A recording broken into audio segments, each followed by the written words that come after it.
అల్లూరు జిల్లా ఏజెన్సీ ప్రాంతం ఉక్కుంపేట మండలం స్థానిక మనం కొంతిలి గ్రామ పంచాయతీలో ఉన్నాము.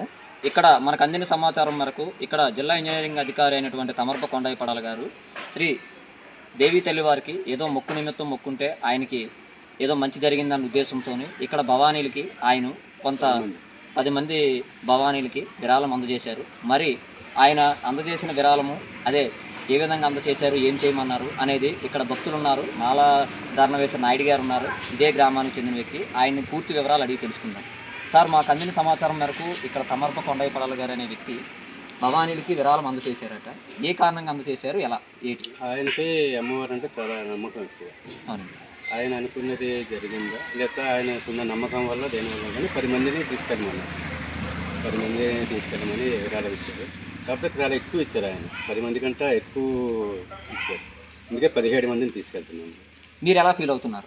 అంటే మీరు నిత్య దాని ఏంటంటే ప్రతి సంవత్సరం మీరు అంటే అనేక సార్లు మాల వేస్తుంటారు, ఎప్పుడు ఇటువంటి ఘటనలు జరగలేదు కదా.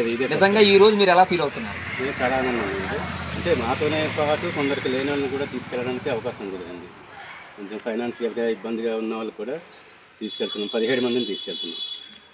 ఓకే సార్, అంటే దీన్ని బట్టి చూస్తే నిజంగా అమ్మవారు ఉన్నారని చెప్పని మీరు నమ్మిన వాళ్ళకి ఉన్నారనుకుంటారు, నమ్మని వాళ్ళకి వేరే. ఇక్కడ కథనం అంటే ఇక్కడ ఆయన కథనం ప్రకారము ఇక్కడ ఆయన ఏదో మొక్కున్నారండి. ఆయనకు ఆ కోరిక తీరిందనే ఉద్దేశంతో, అలాగే ఆయన కూడా పుట్టిన నుంచి కూడా అమ్మవారి భక్తులు ఆయన ఈసారి 10 మందిని తీసుకెళ్ళమని చెప్పిన ఆయన విరాళం అందజేశారు. కాకపోతే ఆయన ఇచ్చిన అమౌంట్తో ఇంకొక 7 మందిని ఎక్కువ మందిని భక్తులు తీసుకెళ్తున్నామండి, పేదవారిని కూడా తీసుకెళ్తామని చెప్పిన వాళ్ళు అంటున్నారు.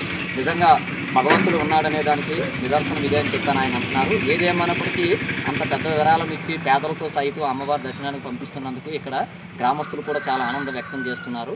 మరి నిజంగా ఆయనకి మొత్తం ఇక్కడ భక్తులందరూ కూడా ఆయనకి కృతజ్ఞతలు తెలుపుతున్నారు.